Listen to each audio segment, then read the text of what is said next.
ഇന്നത്തെ വീഡിയോയിൽ നമ്മൾ ഡിസ്കസ് ചെയ്യാൻ പോകുന്നത് ഫംഗൽ ഇൻഫെക്ഷനുമായിട്ട് ബന്ധപ്പെട്ട കുറച്ച് കാര്യങ്ങളാണ്. അതായത് ഫംഗൽ ഇൻഫെക്ഷനെ കുറിച്ചുള്ള ഒരു ഡീറ്റെയിൽഡ് വീഡിയോ അല്ല, എങ്ങനെയാണ് ഇത് വരുന്നത്, ഇതിൻ്റെ ട്രീറ്റ്മെൻറ്റും കാര്യങ്ങളും അത് നമ്മൾ സെപ്പറേറ്റ് ഒരു വീഡിയോ ആയിട്ട് ചെയ്യുന്നുണ്ട് പിന്നീട്.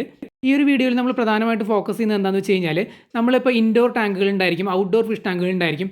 ഏത് ടാങ്കുകളിലാണ് ഇത് വരാനായിട്ട് സാധ്യത കൂടുതലുള്ളത്, അതുപോലെ തന്നെ ഏത് സീസണിലാണ് ഇതിന് സാധ്യത കൂടുതലുള്ളത്, ഇത്തരം കാര്യങ്ങൾ കോമൺ ആയിട്ടുള്ള കാര്യങ്ങളാണ് ഈ വീഡിയോയിൽ നമ്മൾ ഡിസ്കസ് ചെയ്യുന്നത്. അപ്പോൾ ഈ ഫംഗൽ ഇൻഫെക്ഷൻ എന്താണെന്ന് ചോദിച്ചു കഴിഞ്ഞാൽ, മീനുകളുടെ ശരീരത്തിൽ ഒരു പഞ്ഞി പോലെ വെളുത്ത നിറത്തിൽ ഫോം ചെയ്ത് വരുന്നതാണ് ഈ ഫംഗസ് എന്ന് പറയുന്നത്. ഇതിനെയാണ് ഫംഗൽ ഇൻഫെക്ഷൻ എന്ന് പറയുന്നത്. വന്നു കഴിഞ്ഞാൽ മീനുകൾ വളരെ ഇനാക്റ്റീവ് ആയിരിക്കും, വീക്ക് ആയിരിക്കും, അതുപോലെ ഫുഡ് കാര്യങ്ങളൊന്നും കഴിക്കില്ല. നമ്മൾ ട്രീറ്റ് ചെയ്തില്ല എന്നുണ്ടെങ്കിൽ അവർ ഡെഡായി പോകും. അതുപോലെ തന്നെ നമ്മൾ നേരത്തെയാണ് ട്രീറ്റ്മെൻറ്റ് ചെയ്യണമെന്നുണ്ടെങ്കിൽ അവരെ ഈസി ആയിട്ട് രക്ഷപ്പെടുത്തി എടുക്കാം. പക്ഷേ നമ്മൾ ലേറ്റ് ആയിട്ടാണ് ട്രീറ്റ്മെൻറ്റ് കൊടുക്കണമെന്നുണ്ടെങ്കിൽ ചിലപ്പോൾ ട്രീറ്റ്മെൻറ്റ് കൊടുത്തിട്ടും വലിയ കാര്യമൊന്നും ഉണ്ടായിരിക്കില്ല, മീൻ ചത്തുപോകാനുള്ള സാധ്യതയാണുള്ളത്. ഈ ഫംഗൽ ഇൻഫെക്ഷൻ എന്ന് പറയുന്നത് വളരെ കോമൺ ആയിട്ട് മീനുകൾക്ക് വരുന്ന ഒരു അസുഖമാണ്. ഈ ഒരു അസുഖം പ്രധാനമായിട്ടും വരുന്നത് വാട്ടർ ക്വാളിറ്റിയുടെ ഇഷ്യൂ കൊണ്ടാണ്. വെള്ളം മോശമാവുന്ന സമയത്താണ് ഈ ഒരു ഫംഗൽ ഇത് ഫോം ചെയ്യുന്നത് വെള്ളത്തിൽ, എന്നിട്ട് അത് മീനുകളെ ബാധിക്കുകയാണ് ചെയ്യുന്നത്. ഇതിന് ഏറ്റവും ഫേവറബിൾ ആയിട്ടുള്ള ഒരു ക്ലൈമറ്റ് അല്ലെങ്കിൽ വാട്ടർ കണ്ടീഷൻ എന്ന് പറയുന്നത് വെള്ളത്തിൻ്റെ ടെമ്പറേച്ചർ ലോ ആയിട്ട് നിൽക്കുന്ന സമയത്താണ്. അതായത് തണുപ്പുള്ള വെള്ളത്തിലാണ് ഫംഗസ് ഗ്രോത്ത് ഫാസ്റ്റായിട്ട് നടക്കുന്നത്. അതായത് വെള്ളത്തിൻ്റെ ടെമ്പറേച്ചർ കുറഞ്ഞു വരുമ്പോൾ, വെള്ളം തണുക്കും തോറും ഇതിനുള്ള സാധ്യത കൂടുകയാണ് ചെയ്യുക. പിന്നെ വെള്ളത്തിൻ്റെ ടെമ്പറേച്ചർ കൂടുന്തോറും ഫംഗസ് ഇൻഫെക്ഷൻ വരാനുള്ള സാധ്യത കുറയും. അപ്പോൾ ഈ ഒരു ഫംഗസ് ബാധ ഏറ്റവും കൂടുതലായിട്ട് വരുന്ന ഏത് സീസണിലാണെന്ന് ചോദിച്ചു കഴിഞ്ഞാൽ, മഴക്കാലത്തും തണുപ്പ് കാലത്തും തന്നെയാണ് ഈ ഫംഗസ് ഇൻഫെക്ഷൻ ഏറ്റവും കൂടുതലായിട്ട് മീനുകളെ ബാധിക്കുന്നത്. ചൂടുകാലത്ത് ഈ ഒരു ഇൻഫെക്ഷൻ വരുന്നത് വളരെ കുറവാണ്. ഈവൻ നമ്മുടെ ഫിഷ് ടാങ്കിലെ വെള്ളം കുറച്ച് മോശമായ കൂടി ഫംഗസ് ഇൻഫെക്ഷൻ വരാറില്ല. എന്നാൽ അതേ സിറ്റുവേഷൻ ഈ സെയിം വാട്ടർ ക്വാളിറ്റി നമ്മൾ മഴക്കാലത്തോ തണുപ്പ് കാലത്തോ ആണ് മെയിൻറ്റെയിൻ ചെയ്യണമെന്നുണ്ടെങ്കിൽ പെട്ടെന്ന് തന്നെ മീനുകൾക്ക് ഫംഗസ് വരും. ഇത് ഞാൻ പേഴ്സണലി എക്സ്പീരിയൻസ് ചെയ്തിട്ടുള്ളതാണ്, അതുകൊണ്ടാണ് കൃത്യമായിട്ട് പറയാനായിട്ട് സാധിക്കുന്നത്.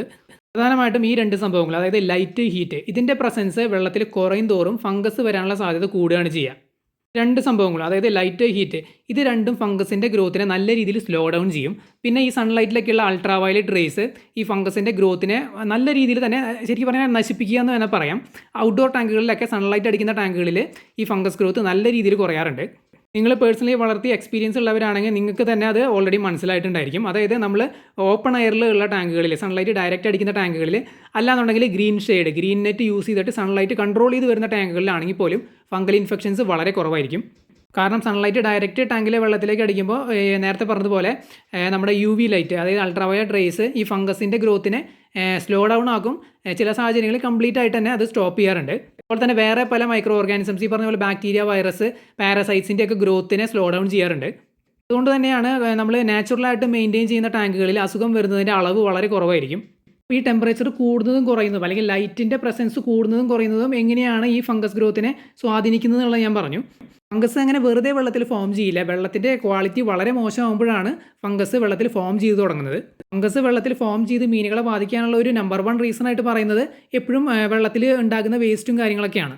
അതായത് പ്ലാന്റ് വേസ്റ്റ് അല്ലെങ്കിൽ പെല്ലറ്റിൻ്റെ വേസ്റ്റ്, അല്ലാന്നുണ്ടെങ്കിൽ നോൺ വെജ് ഫുഡിൻ്റെ വേസ്റ്റ് ഒക്കെ വരുമ്പോഴാണ് ഈ ഒരു ഫംഗസ് ഫോം ചെയ്തിട്ട് പിന്നെ അത് മീനുകളിലേക്ക് പടരുന്നത്. പിന്നെ സപ്പോർട്ട് ചെയ്യുന്ന ഫാക്ടേഴ്സാണ് ഞാൻ നേരത്തെ പറഞ്ഞത്, ലൈറ്റ്, ഹീറ്റ്, അതായത് ഈ ടെമ്പറേച്ചർ കുറയുന്ന സമയത്താണ് ഈ ഒരു ഗ്രോത്ത് കൂടുന്നത്. അതായത് ഫംഗസിൻ്റെ ഗ്രോത്ത് ബൂസ്റ്റ് ചെയ്യുന്നത് ടെമ്പറേച്ചർ കുറയുമ്പോഴാണ്, അതായത് തണുപ്പ് കാലത്ത്, മഴക്കാലത്തൊക്കെയാണ്. ചൂടുകാലത്താണെന്നുണ്ടെങ്കിൽ അത് വരാനായിട്ട് കുറച്ച് ബുദ്ധിമുട്ടാണ്. അത് ഞാൻ നേരത്തെ പറഞ്ഞത്, വെള്ളം കുറച്ച് മോശമാണെങ്കിൽ പോലും ഫംഗസ് ബാധ അങ്ങനെ വെള്ളത്തിൽ വരാറില്ല. കാരണം വെള്ളത്തിൻ്റെ ടെമ്പറേച്ചർ അത് വളരെ ഇമ്പോർട്ടൻ്റ് ആണ്. ചൂടുകാലത്തിലുള്ള വെള്ളത്തിൻ്റെ ടെമ്പറേച്ചർ ഫംഗസ് ഗ്രോത്ത് കുറയ്ക്കും.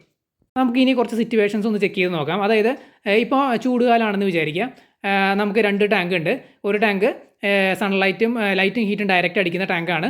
ഒരു ടാങ്ക് ഒരു ഇൻഡോർ ആണെന്ന് വിചാരിക്കുക. ഔട്ട്ഡോർ ടാങ്കിൽ എന്താണ് സംഭവിക്കുന്നത്, ഡയറക്റ്റ് ലൈറ്റ് അടിക്കുന്നുണ്ട്, അതുപോലെ തന്നെ വെള്ളത്തിൽ ഹീറ്റും അത്യാവശ്യം ഓക്കെയാണ്. അപ്പോൾ ഈ ഒരു സാഹചര്യത്തിൽ ഫംഗസിൻ്റെ ഗ്രോത്ത് വളരെ കുറവായിരിക്കും. അത്തരം ടാങ്കുകളിൽ ഫംഗസ് ബാധ വരാനുള്ള സാധ്യത വളരെ കുറവാണ്. ഇനി ഈ സെയിം ചൂടുകാലത്ത് തന്നെ ഇൻഡോർ ടാങ്കിൻ്റെ ഒരു അവസ്ഥ നമുക്ക് എടുക്കാം. ഇൻഡോർ ടാങ്കിൽ ഡയറക്റ്റ് സൺലൈറ്റ് അടിക്കുന്നില്ല, പക്ഷേ അവിടെയും ഫംഗൽ ഇൻഫെക്ഷൻസ് വരുന്നത് വളരെ കുറവാണ്. അതിൻ്റെ കാരണം എന്താണ്, ടെമ്പറേച്ചറാണ്. അത് ഇൻഡോർ ആണെന്നുണ്ടെങ്കിലും നമുക്കറിയാം സമ്മർ സീസണിൽ വരുന്ന ഏകദേശം ആ സെയിം ടെമ്പറേച്ചർ തന്നെയായിരിക്കും വെള്ളത്തിൻ്റെ ടെമ്പറേച്ചർ. അപ്പോൾ ആ ഒരു ടെമ്പറേച്ചറിൽ ഫംഗസ് ഗ്രോത്ത് വളരെ കുറവായിരിക്കും. നമുക്ക് മഴക്കാലത്തെ സിറ്റുവേഷൻ ഒന്ന് നോക്കാം. ഒരു ടാങ്ക് ഔട്ട് സൈഡും ഒരു ടാങ്ക് ഇൻസൈഡും. ഔട്ട്ഡോർ ടാങ്കിലെ സിറ്റുവേഷൻ എടുക്കുകയാണെന്നുണ്ടെങ്കിൽ ലൈറ്റും ഹീറ്റും കുറവാണ് മഴക്കാലത്ത്. വെള്ളത്തിൻ്റെ ടെമ്പറേച്ചർ തണുപ്പാണ്, എങ്കിലും ചെറിയ രീതിയിലുള്ള ലൈറ്റ് ഔട്ട്ഡോർ ടാങ്കുകളിൽ ഡയറക്റ്റ് അടിക്കുന്നുണ്ട്. ഇൻഡോർ ടാങ്കിൻ്റെ അവസ്ഥ എടുക്കുകയാണെന്നുണ്ടെങ്കിലോ അവിടെ ലൈറ്റ്, ഹീറ്റ് ഒന്നുമില്ല, വെള്ളം തണുത്താണ് ഇരിക്കുന്നത്. ഈ ഒരു സാഹചര്യത്തിലുള്ള ഇൻഡോർ ടാങ്കിൻ്റെ അവസ്ഥ നോക്കുകയാണെന്നുണ്ടെങ്കിൽ ഇവിടെ ഫംഗസ് ഇൻഫെക്ഷൻ വരാനുള്ള സാധ്യത വളരെ കൂടുതലാണ്. ഏതെങ്കിലും രീതിയിൽ വാട്ടർ ക്വാളിറ്റി മോശമാണെന്നുണ്ടെങ്കിൽ. വെള്ളം തണുപ്പാണ്, ഡയറക്റ്റ് ലൈറ്റോ ഹീറ്റോ അങ്ങനത്തെ സംഭവങ്ങളൊന്നും കിട്ടുന്നില്ല മഴക്കാലത്ത്. തീർച്ചയായിട്ടും ഈ ഒരു സാഹചര്യത്തിൽ ഫംഗൽ ഇൻഫെക്ഷൻ വരാനുള്ള സാധ്യത കൂടുതലാണ്. ഇനി നമുക്ക് മഴക്കാലത്ത് നേരത്തെ നമ്മൾ ഔട്ട്ഡോർ ടാങ്കിൻ്റെ കാര്യം പറഞ്ഞു, കുറച്ച് ലൈറ്റ് കിട്ടുന്നുണ്ട്. പക്ഷേ ആ ഒരു ലൈറ്റ് കൊണ്ട് ഫംഗൽ ഇൻഫെക്ഷൻ സ്റ്റോപ്പ് ആക്കാൻ പറ്റുമോ എന്ന് പല ആൾക്കാരും ചോദിക്കാൻ സാധ്യതയുണ്ട്. കാരണം വെള്ളം തണുത്ത് തന്നെയാണ് ഇരിക്കുന്നത് മഴക്കാലത്ത്. പക്ഷേ ആ ഒരു കാരണം കൊണ്ട് മാത്രം, അല്ലെങ്കിൽ ചെറിയ ലൈറ്റ് കിട്ടുന്നത് കൊണ്ട് മാത്രം ഫംഗസിനെ സ്റ്റോപ്പ് ചെയ്യാൻ പറ്റുമെന്ന് നമ്മൾ ചിന്തിക്കും. ഇവിടെയാണ് വേറൊരു ട്വിസ്റ്റ് വരുന്നത്. എന്താണെന്ന് വെച്ച് കഴിഞ്ഞാൽ മഴക്കാലത്ത് ഡയറക്റ്റ് മഴവെള്ളം ടാങ്കിലേക്ക് വീഴുന്നുണ്ട്. ഈ സാഹചര്യത്തിൽ ടാങ്കിലുള്ള വെള്ളം ഉണ്ടല്ലോ, അത് എപ്പോഴും പുറത്തേക്ക് പോയിക്കൊണ്ടിരിക്കും. നമ്മൾ ഓവർഫ്ലോ ഒക്കെ സെറ്റ് ചെയ്തിട്ടുണ്ടായിരിക്കും. ഓവർഫ്ലോ വഴി ഉള്ളിലുള്ള വെള്ളം എപ്പോഴും പുറത്തേക്ക് പോയിക്കൊണ്ടിരിക്കും. അതായത് ഫിഷ് ടാങ്കിലെ വെള്ളം മോശമാകാനുള്ള ഒരു സാധ്യത അവിടെ നിലനിൽക്കുന്നില്ല. കണ്ടിന്യൂസ് ആയിട്ട് മഴ പെയ്ത് വെള്ളം ഓവർഫ്ലോ വഴി പുറത്തേക്ക് പോകുമ്പോൾ വെള്ളം എപ്പോഴും റീസൈക്കിൾ ആയിക്കൊണ്ടിരിക്കും.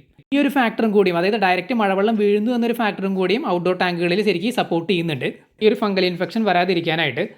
ഞാനൊന്ന് റിപ്പീറ്റ് ചെയ്ത് പറയാം. അതായത് മഴക്കാലത്ത് ഔട്ട്ഡോർ ടാങ്കുകളിൽ മഴവെള്ളം ഡയറക്റ്റ് വീഴുമ്പോൾ വെള്ളം റീസൈക്കിൾ ആവുന്നുണ്ട്. അപ്പോൾ വെള്ളം മോശമാവുന്നില്ല. എപ്പോഴും ഓവർഫ്ലോ വഴി വെള്ളം പുറത്തേക്ക് പോയിക്കൊണ്ടിരിക്കുകയാണ്. മോശമായിട്ടുള്ള വെള്ളത്തിലാണ് ഫംഗസ് ഫോം ചെയ്ത് വരുന്നത്. അപ്പോൾ ഇങ്ങനെ ഫോം ചെയ്യാനായിട്ടുള്ള ഒരു സാഹചര്യം മഴവെള്ളം ഡയറക്റ്റ് വീഴുന്ന ടാങ്കുകളിൽ ഉണ്ടാവുന്നില്ല. അതുകൊണ്ടാണ് വെള്ളം തണുപ്പായിട്ടും ലൈറ്റും ഹീറ്റും കുറവായിട്ടും ഔട്ട്ഡോർ ടാങ്കുകളിൽ മഴക്കാലങ്ങളിൽ ഫംഗസ് ഇൻഫെക്ഷൻ വരാതിരിക്കുന്നത്. ഞാനീ പറഞ്ഞ കാര്യങ്ങളെല്ലാം എൻ്റെ പേഴ്സണൽ എക്സ്പീരിയൻസിൽ നിന്ന് മനസ്സിലാക്കിയ കാര്യങ്ങളാണ്. നിങ്ങളുടെ എക്സ്പീരിയൻസ് കമൻറ്റ് സെക്ഷനിൽ ഷെയർ ചെയ്യാവുന്നതാണ്. എന്തെങ്കിലും ഡൗട്ട് ഉണ്ടെങ്കിൽ കമൻറ്റ് ചെയ്ത് ചോദിക്കുക. നമ്മൾ തീർച്ചയായിട്ടും റിപ്ലൈ തരുന്നതായിരിക്കും.